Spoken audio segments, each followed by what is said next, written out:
Hi guys, postman's been having trouble with some of the packaging recently. What I've taken to doing is using a wet scouring pad to rub the address label off the plastic envelope. That works fine for me, but these ones they had double labels on both sides, so when I rubbed through one there'd be another one underneath, and it was a plasticized one that I couldn't rub through. So yeah, two FlySky GR3E receivers.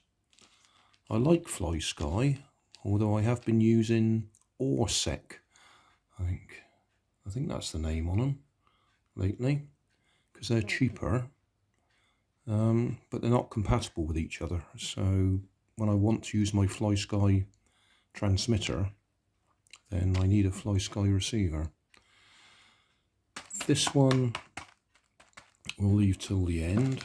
This one I'll whip up quickly so you can't see the label on it, and I'll open it off screen. Some people don't mind about letting people see their address, but I'm afraid there are people who just want to send you junk, and you end up with just far too much rubbish. I don't want that happening. Okay, so what have we got here?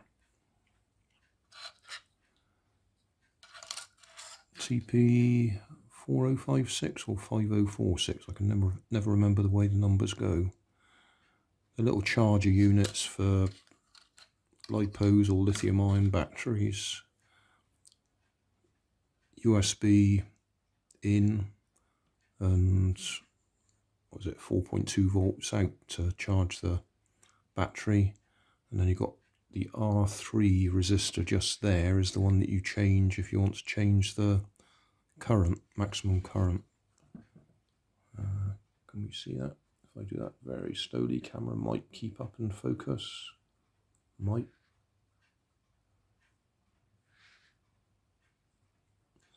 not. Well, that one there, R3, that's the one you have to change if you want to change the maximum current. Yeah, they're pretty cheap. Buy them in strips like that and then split them apart. That's 1, 2, 3, 4, 5 of them. That's so I can do those vape batteries that I've been picking up. And then this one, which doesn't have an address label on this side, so we can open it this way up.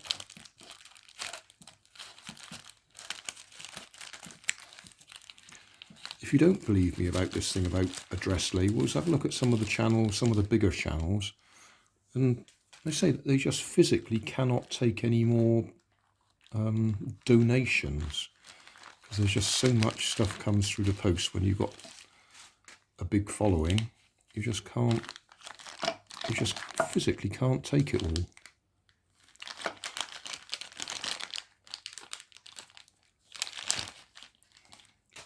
Right, any idea what this is for? I've got to say, that's a little bit disappointing, in that it would have been nice if they actually had the sizes stamped on the outside. Ordered this for my grandson for his skateboard, which by coincidence today we just delivered back to him. That I repaired it the other day, put new trucks on it, but we haven't seen him for a few days, so we actually drove round and delivered it. So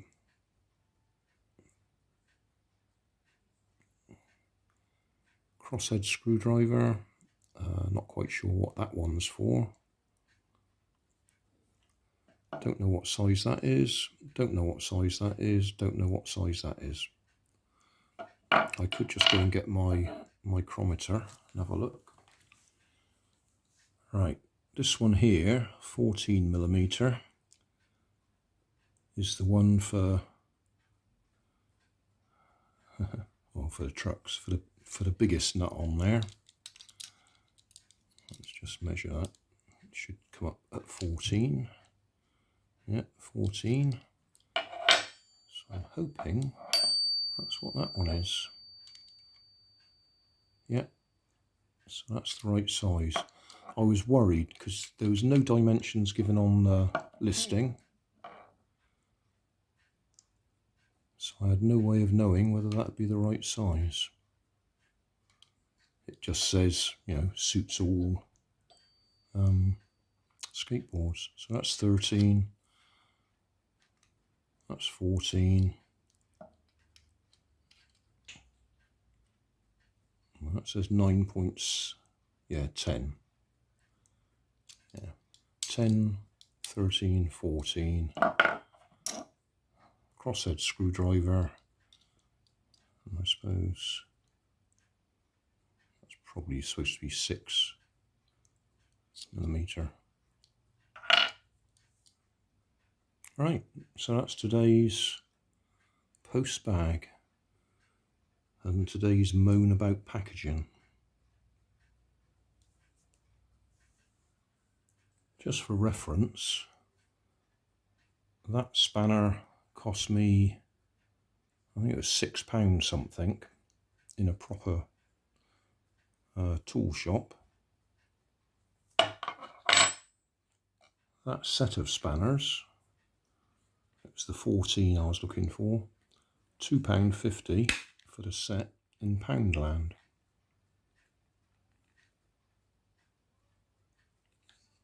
So that would actually give you all the sizes that gives you. Can't remember how much that was. I think that was about £6 something. All sorts of silly prices they are on eBay, 20 quid, 30 quid. I think so. I think that was about 6, maybe a bit more. I'll put some details in the video description, but I don't give you direct links. I want you to go and find your own. Well, thanks for watching. Don't forget to like and subscribe, and leave me a comment so I know how I'm doing.